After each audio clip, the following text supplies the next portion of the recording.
Lake City Quiet Pills. The story begins in the lawless days of 2009, long before the internet became sanitized and corporate.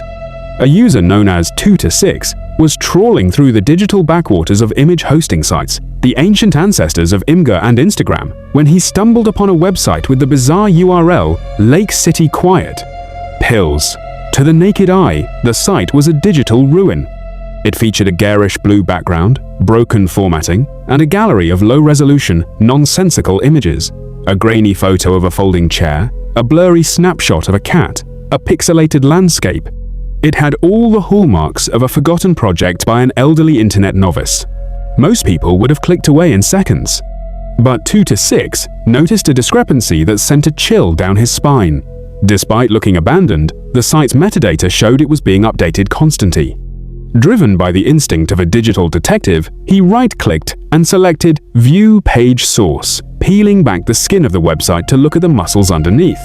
Buried within the HTML comments, the invisible text meant only for the browser to read was a hidden diary. It was written by a persona calling himself Milo.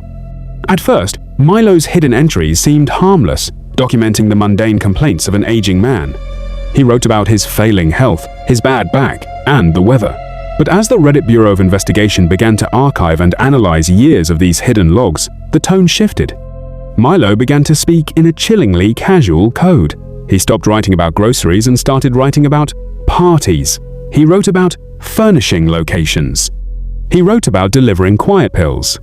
The community quickly realized that quiet pills was likely a euphemism for bullets, and parties were operational contracts. They traced Milo's digital fingerprint to a Reddit user named Religion of Peace, a prolific poster with an encyclopedic, almost obsessive knowledge of military history, tank armor, and tactical warfare. This wasn't a role-playing game. This was a man who knew how to kill. The mystery spiraled into true horror in July 2009. Milo posted a frantic final update in the source code claiming he was gravely ill. Following this, the Religion of Peace Reddit account went dormant, never to post again. But the website didn't die with him. Instead, the diary entries were replaced by something cold and mechanical. A cryptic command appeared in the code, hoedown initialized. Below it lay a string of encrypted data, timestamps, and geolocation coordinates. Reddit users, utilizing distributed computing, deciphered the coordinates, which pointed directly to the Al Bustan Rotana Hotel in Dubai. The timestamp corresponded perfectly with the 19th of January 2010. On that exact day, in that exact hotel, Mahmoud al-Mabou, a high-ranking commander of Hamas, was assassinated in his room. The details of the hit were cinematic. A squad of assassins, disguised as tourists in tennis outfits, had infiltrated the hotel, paralyzed al-Mabou with a succinylcholine injection, and suffocated him, leaving the room locked from the inside to simulate a natural heart attack. It was a flawless operation attributed to Mossad, but the Reddit community found a terrifying link. Months before the hit, the Lake City source code had contained a logistical request for an upcoming party, specifically noting, "Make sure you bring the tennis equipment." The implication was staggering. Was this decrepit image hosting site actually a dead-drop communication hub for elite mercenaries? Were we reading the logistical receipts of a state-sponsored assassination? The site has since vanished, wiped from the server, leaving us with the terrifying possibility that the most dangerous people in the world are hiding in plain sight, communicating through the source code of bad websites. Yay, video games! Our next case requires us to leave the world of international espionage and enter the claustrophobic, terrifying confines of a collapsing human mind. The setting is the Oblivion subreddit in September 2010, a quiet community dedicated to the popular fantasy role-playing game. A user started a mundane thread asking for technical help with a game modification. A user named Yay Video Games entered the thread to offer assistance. His first few comments were helpful, if slightly disjointed. But then, something inside him snapped. He replied to his own comment. Then, he replied to that reply. Within minutes, the thread was being flooded with a torrent of replies, all coming from this single user. The text began to warp and repeat, coalescing into a single nonsensical mantra: Ubisoft goes Steamworks bye-bye, always on DRM. To the casual observer, it looked like a bot malfunction, a script gone rogue.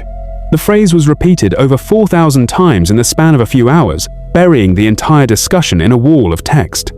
The community reacted with annoyance, downvoting the comments and mocking the user, but those who looked closer realized this was not a machine. The repetition wasn't perfect. There were typos. There were variations in capitalization. Ubisoft became Ubisoft. Bye-bye became bye-bye. And buried within this ocean of text were hyperlinks. These links didn't lead to spam or advertisements. They led to images uploaded in real time. Crude MS Paint-style scribbles of disembodied eyes, swirling vortices, and faces screaming in agony. One image famously featured a shadowy figure holding up a vinyl record, a surreal artifact of a mind coming undone. This was not a troll. This was a medical emergency broadcast live to an indifferent audience.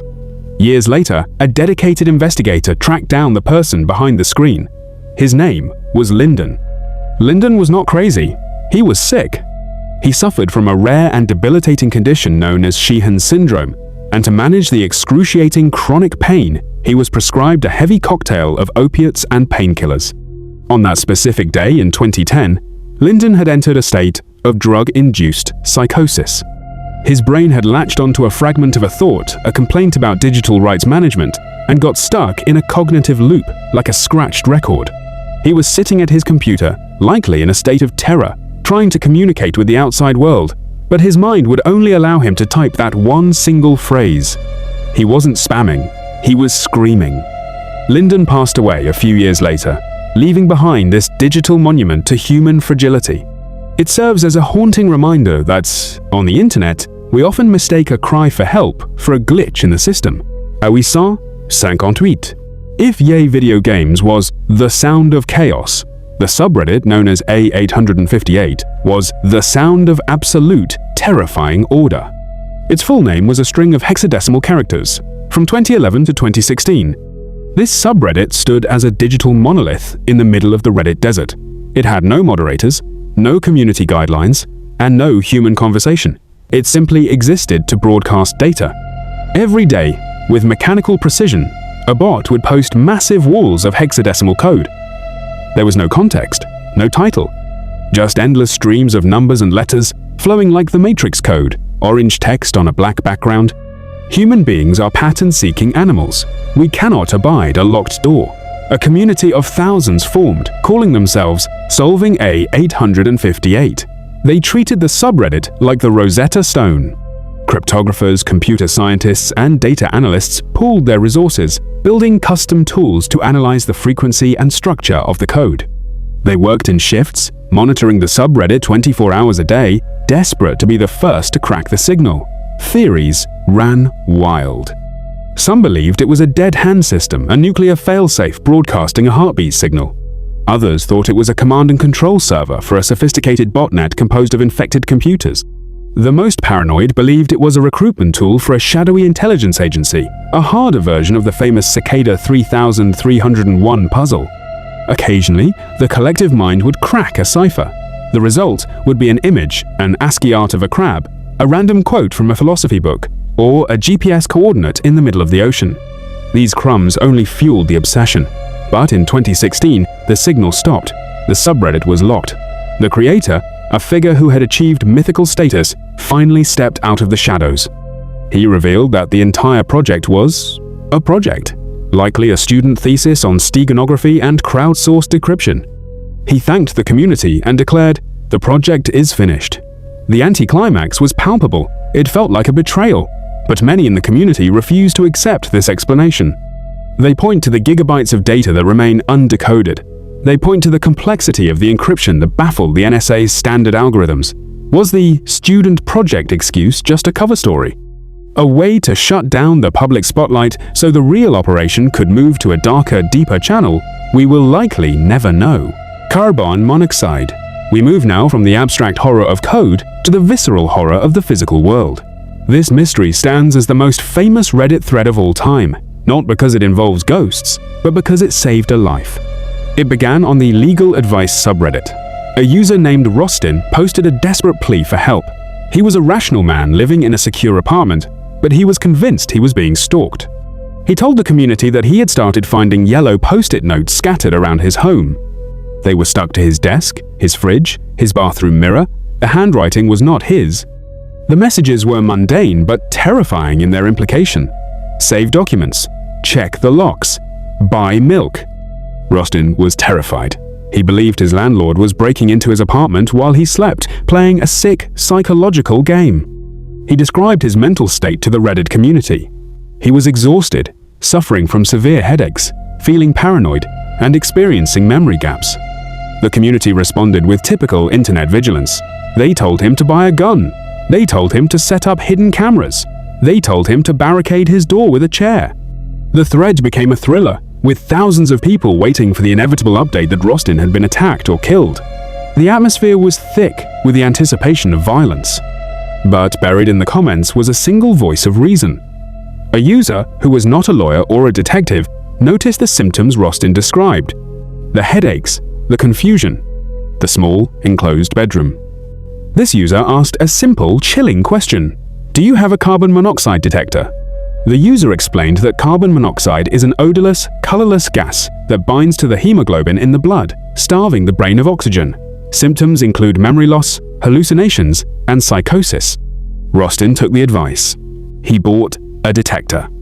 The reading was catastrophic, 100 parts per million. Rostin wasn't being stalked by a landlord. He was being stalked by his own brain. In a state of hypoxic delirium, he was writing the notes himself, trying to leave reminders for his conscious self, only to wake up with no memory of doing so. He was his own ghost. He survived, but the story remains a legend because it forces us to confront a terrifying truth. The most dangerous monsters aren't the ones under the bed. They are the invisible chemistry in the air we breathe.